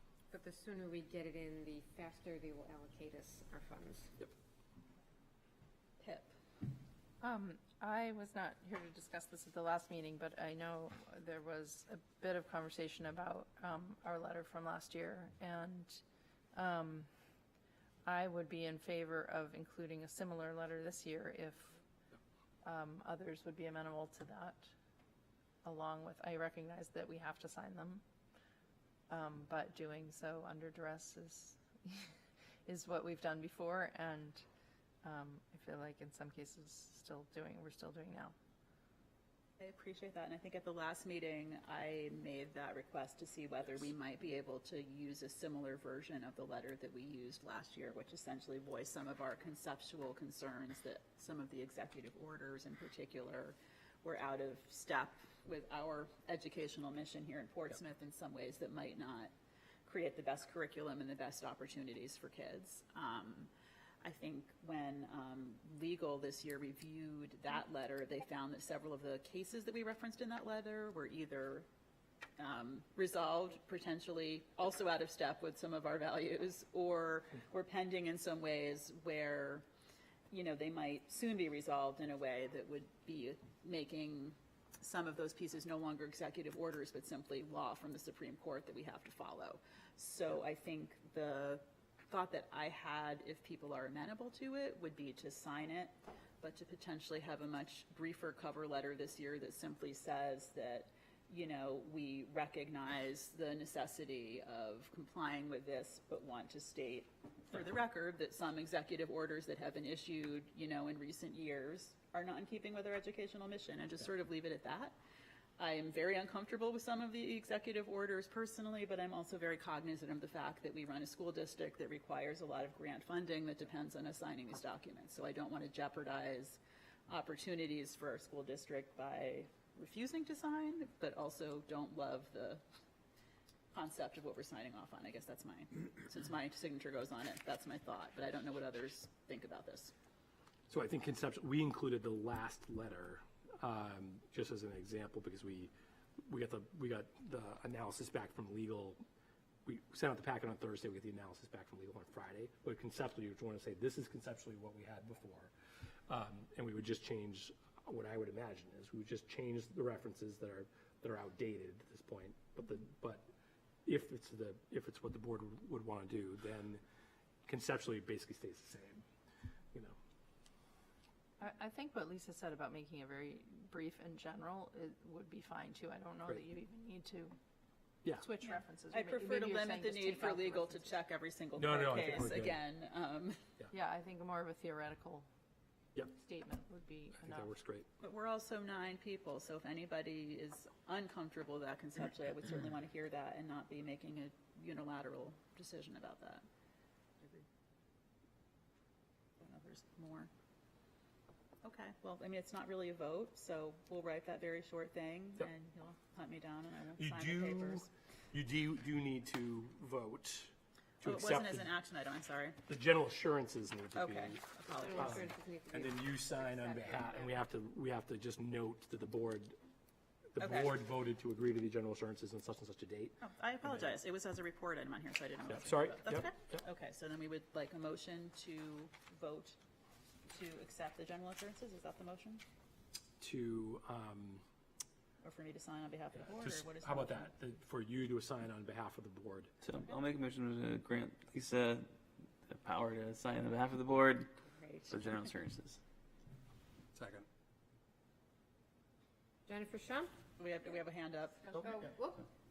I'm just wondering if we might add to the motion that we will be adding a cover to our cover letter and On the oral amendment? objection to some of the. Yeah. Would you be open to that? Yeah. Okay. Roll call. Jennifer Shum? Yes. Stephen Adler? Yes. Pip Blues? Yes. Byron Maddow? Yes. Brian French? Yes. Lisa Rappaport? Yes. Nancy Claiberg? Yes. Passed. Okay, thank you for the conversation. We will now move on to second reading of a long list of policies. We've had a nice run of trying to approve policies as a batch, but before we make a motion to do that, would anyone like to single out any of these just for second reading for additional discussion? If so, let us know, and we will not include those in the motion. Going once. Anyone? Okay, then I would entertain a motion to approve second reading of policies BBAA, BEDG, BGAA, CBI, GCO, IMDA, JG, and JLCA. So moved. So moved. Okay, Nancy Okay, and Kit, Nancy and Kit. any discussion? Okay, roll call vote, please. Jennifer Shum? Yes. Stephen Adler? Yes. Pip Blues? Yes. Byron Maddow? Yes. Brian French? Yes. Lisa Rappaport? Yes? Nancy Claiberg? Yes. Passed. Thank you. Okay. Next okay, so I have a question about this now that I'm seeing this. We have a policy that needs to be rescinded, but I thought we were going to rescind with a single reading. Well, I will tell you, this one has brought me a lot of confusion because this was actually it was recommended for approval by the policy committee. Then it was on a vote for approval at our last meeting. But someone okay. raised a concern about it, and then the recommendation was to rescind it at the board meeting, but not at the policy level. Right. So we've had one no vote on it. This is what I understand. Right, yes. Yeah. So then, So you're right, normally for a rescinding of a policy, we would only need to vote once, but it but because seems it like came for first in this reading, case- this is now a second reading, but we're going to vote differently. I think it would be essentially. safe to do that Okay. in this case. Apologies, I just wanted to make sure we had the right procedure on that. Okay, then I guess I would take a motion to rescind policy CHB. So moved. Anyone? Okay, thank you. Any discussion on this? Jennifer Shump, Yes. Stephen Adler, Yes. Pip Blues, Yes. Byron Matto, Yes. Brian French, Yes. Lisa Rappaport, Yes. Nancy Clayberg. Yes. Policy eliminated. Okay. On to new business. We have consideration and approval of employment, and I will turn it over to you. Yep, you have one position for your consideration this evening. This is for a one-year leave of absence that we're covering, and Mackenzie Field, who has been in that position covering the end of this year as part of a leave, would roll into next year as part of a leave. And it was reviewed by folks, and they're very happy about the work that's already been done, and this would create continuity to roll into next year. Okay. I would take a motion to approve the employment. So moved? Second? Second. Jen, any discussion? Roll call vote, please. Jennifer Shump, Yes. Stephen Adler, Yes. Pip Blues, Yes. Byron Matto, Yes. Brian French, Yes. Lisa Rappaport, Yes. Nancy Clayberg. Yes. Approved. Okay. We now have even more policies up for first reading. And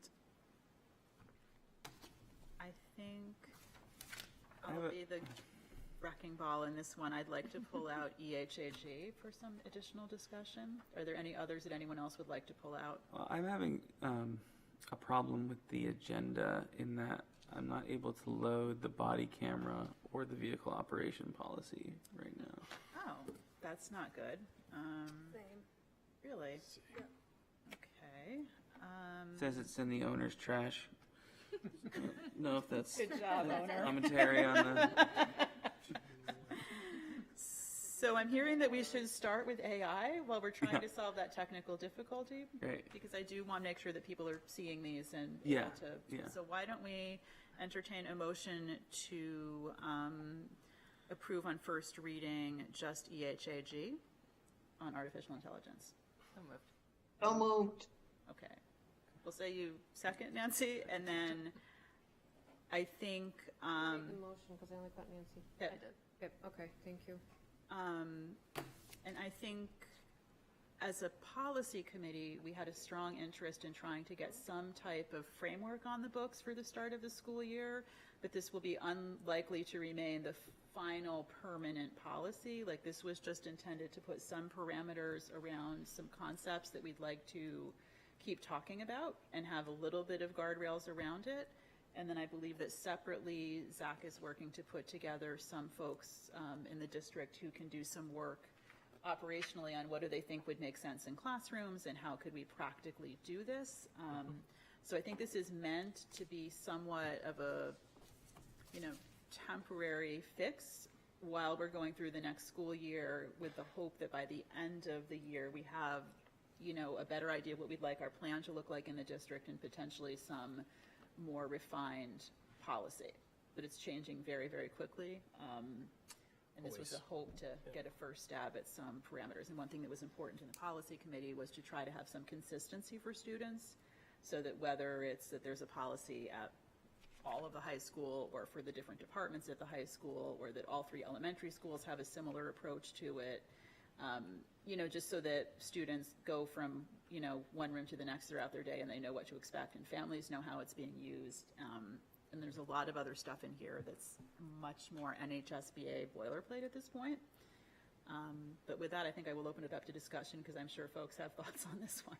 I can see the wheels turning already, so should I just call on you, Byron? Oh,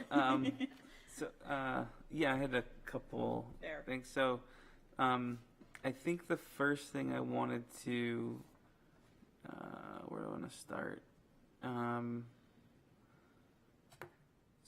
So, mostly it's just around the language, and I don't know if this is, because it just does try to define some of this stuff, but the first concern I had was on the approval of generative AI tools, and specifically Can you go by line, please? sorry, just so we line can follow? line 54, Thank you. where it says approval of generative AI tools. My concern with the word tools is it's a little bit overloaded, and it has meaning inside of like AI constructs. And so tool here, where it's like the layman, we think of like some piece of software as a tool. It has other meaning inside of. Fair. So I would just maybe find a different word to describe, because what I think it's to describe is like the actual piece of software that talks in here, about, or like the definition. It's like, oh, it's ChatGPT or it's Gemini. Question? Yeah. If we just crossed out everything after AI, would that satisfy your concern in that heading? No. Just because, I mean, yes, but I think there's more. Maybe Well, just no, for that yeah. line. Yeah, yeah. Okay. Yeah. So the other thing that's in here a little bit is it talks about approving certain, I forget what it,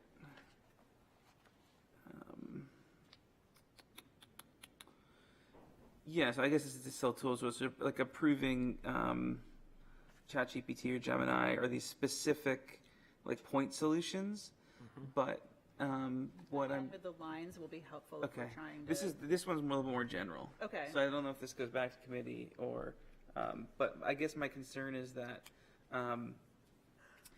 the AI, the features will become just embedded in the softwares that is used, and so it'll be difficult to define, like by naming specific things like ChatGPT. I think it would be easier as a policy to maybe talk about the models themselves.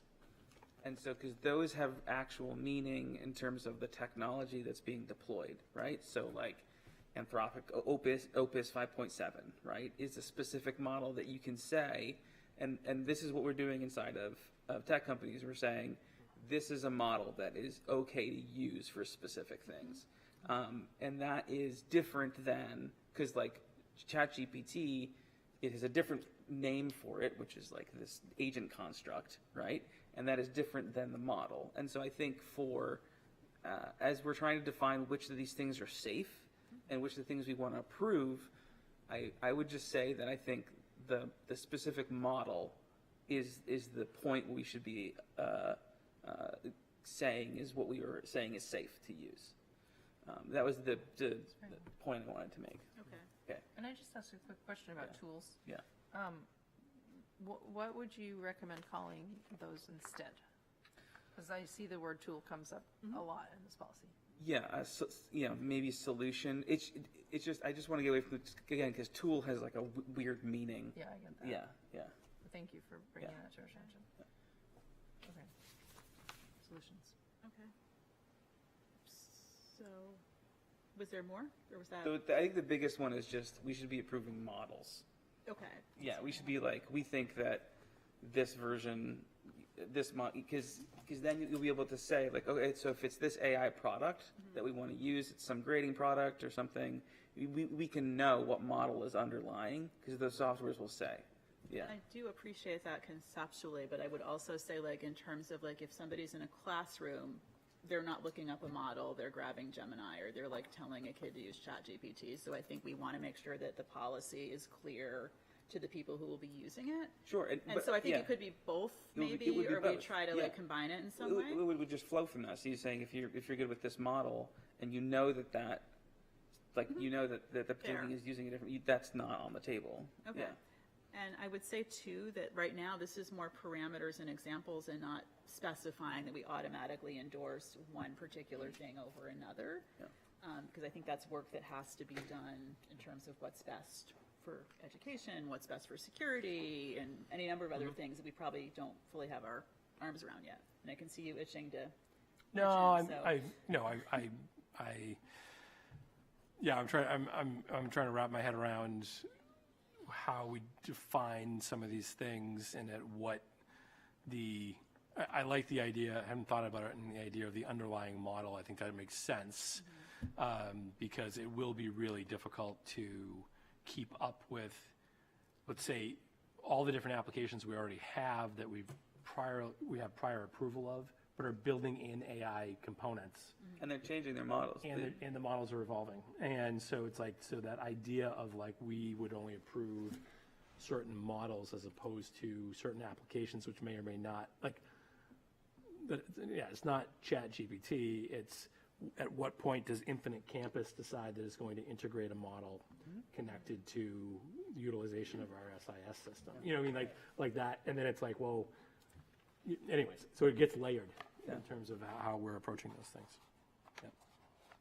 No, I mean, those are fair questions, and I think if you look at it more closely and you want to, send an email so that for second reading, we can try to clean up the language a little bit better. Yeah.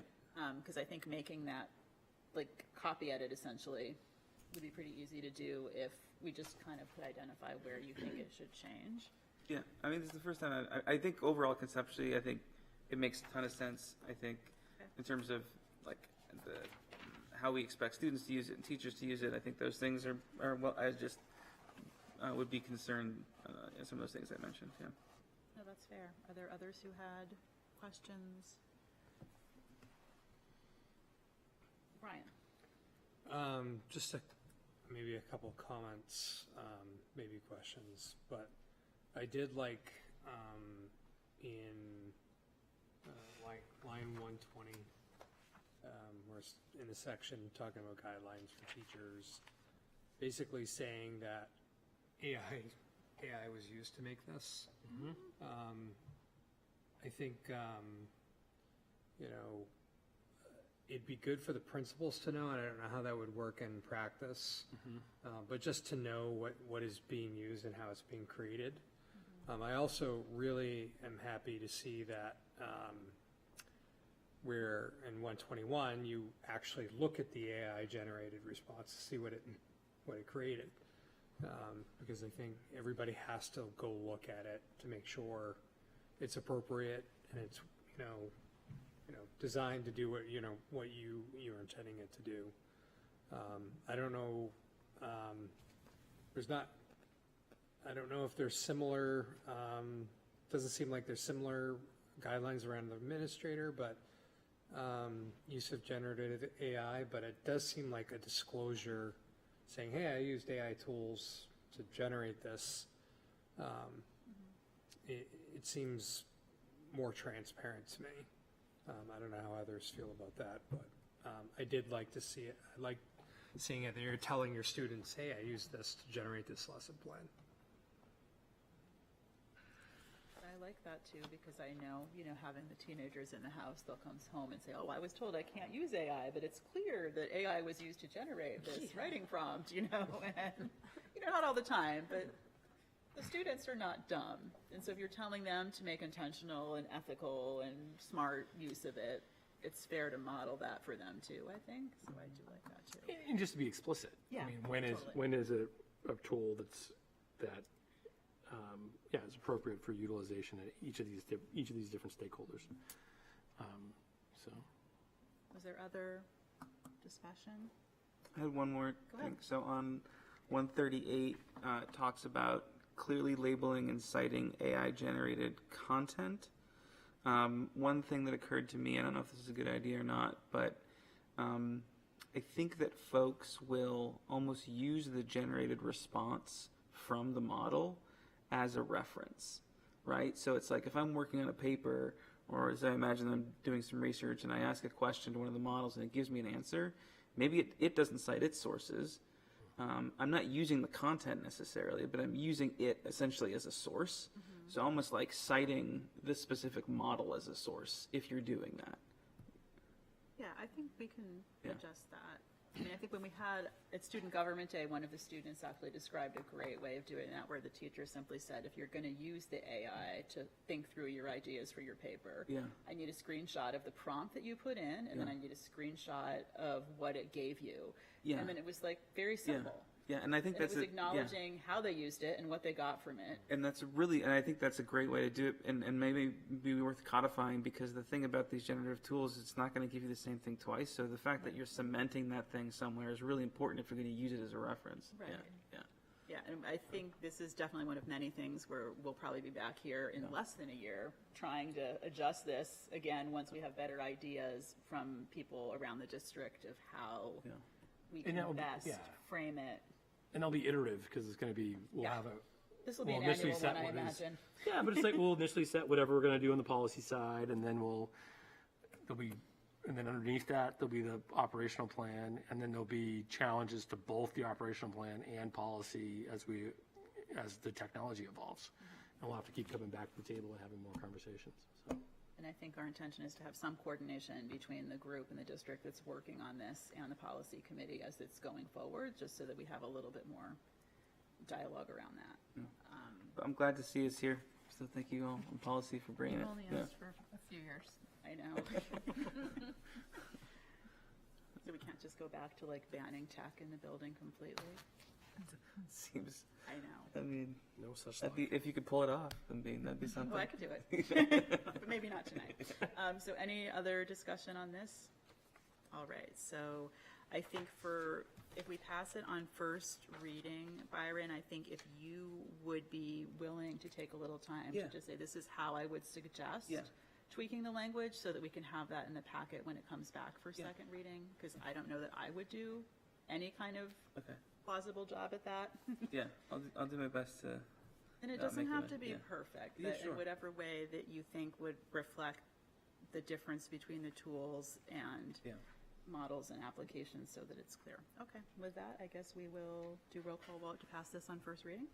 Jennifer Shump, Yes. Stephen Adler, Yes. Pip Blues, Yes. Byron Matto, Yes. Brian French. Yes. Lisa Rappaport. Yes. Nancy Claiberg. Yes. Pass. How are we doing on accessing the other two So- policies? Because it's been a long day, I sent you an email with the title of EEBA with the link to KLGA, because that's the one that I found in the folder, and I also sent you the link to the folder, but I can't find EEBA, so we'll have to table EEBA. I have found that one. I have that one. You have that one? But I can't say for sure whether it's the version we were supposed to look Then- at. then- I would So we like might to wanna not table it. wing it. Okay. Yeah, we should. I agree. Let's And if table, we're not gonna do EEBA, though, we also should push off EEL, correct. but we can Which do we needed to anyway, because KLGA. it was only a first reading. Okay, so we're gonna just table EEBA.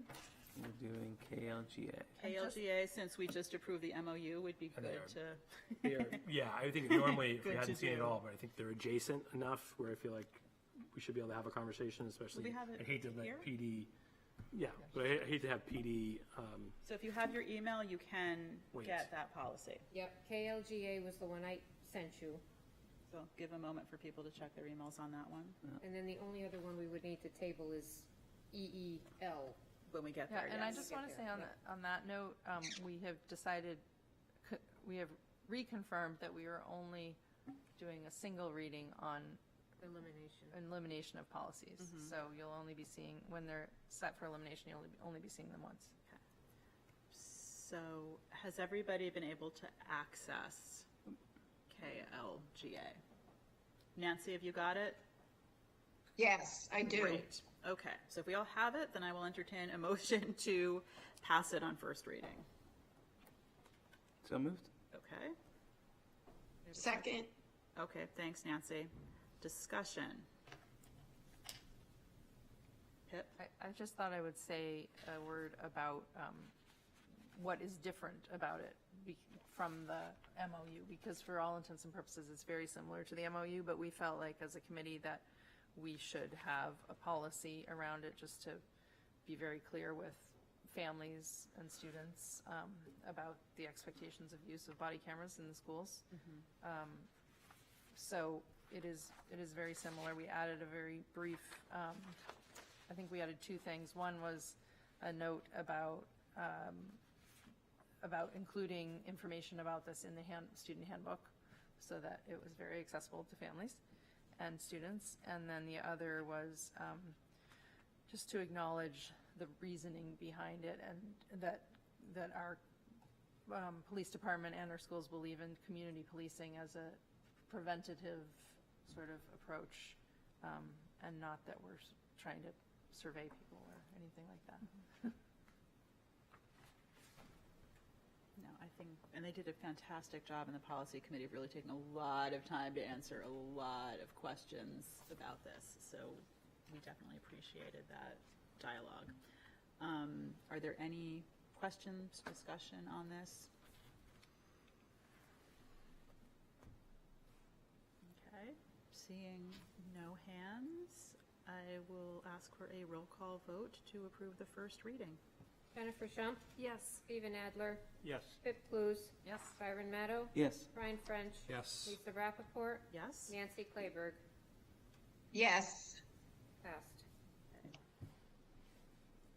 And then just in terms of the timing, when it comes back for second reading, then it would go to kids for the beginning and families for the beginning of the new school year, because we didn't want this to be something that happened suddenly in the middle of the school year and people were not aware of it. So the timing is also really great.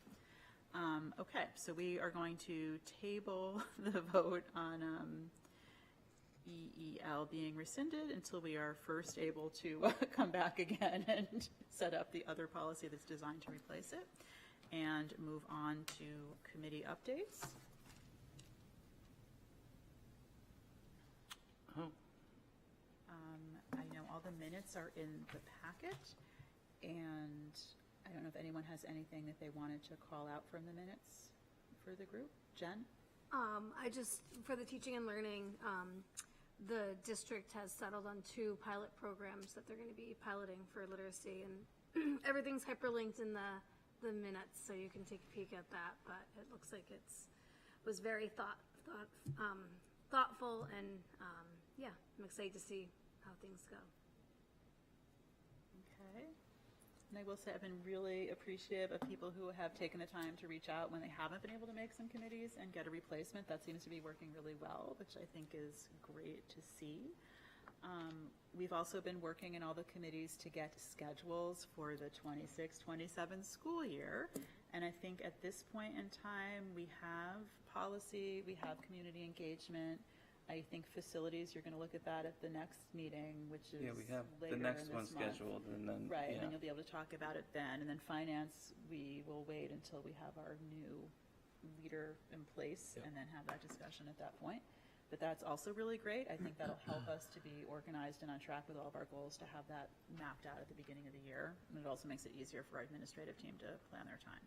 So as those committees get rolling into the next school year, you know, I think one thing that would be nice that we haven't been doing is if the chairs can email those agendas when they're done to the board, just because then if anybody on the board has questions before the meeting, they're able to see that and let you know, because not everybody goes to all the meetings. You know, we'll get there, but that's something that, you know, it happens with policy, and I think it's helpful, and once we have more of a rhythm, it'll probably be easier with the other committees.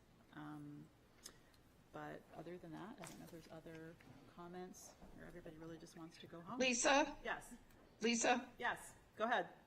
Could we just remind board members that our first day at the Portsmouth Farmers Market is June 20th, and if any board member would like to come, our booth will be set up, and we'll be there from 8 to 12. So if you can come by and sit at the booth and talk to people for a while, that would be wonderful. I think you did just remind everyone, and I know you've been working really hard on getting some materials to share, and I think, you know, I'll be really psyched to see, you know, what type of interactions we're able to have with people who might not normally see us or talk to us. So you have a sign up. I know that you were trying to get board members to try to cover some of the other times throughout the summer. I know it's busy, but I don't know if you guys want to send that around again. Maybe we can see if anybody else is really Yeah. It's like, I'll I mean, send it that takes a back. really long time to get those like sausage egg sandwiches, so like you could order one and then hang out at the booth for an hour while you're waiting. The sandwiches are really good and it's kind of win-win. Any other committee updates? Alrighty. I will reopen public comment for the large number of people in the room here, and then close public comment, and take a motion to adjourn. So moved. Second. Roll call. Aye. Jennifer Shump, Yes. Stephen Adler, Yes. Pip Blues. Yes. Byron Matto. Yes. Brian French. Yes. Lisa Rappaport. Nancy Clayberg. Yes. Adjourned. Thank you for a good year, everybody. 8:58.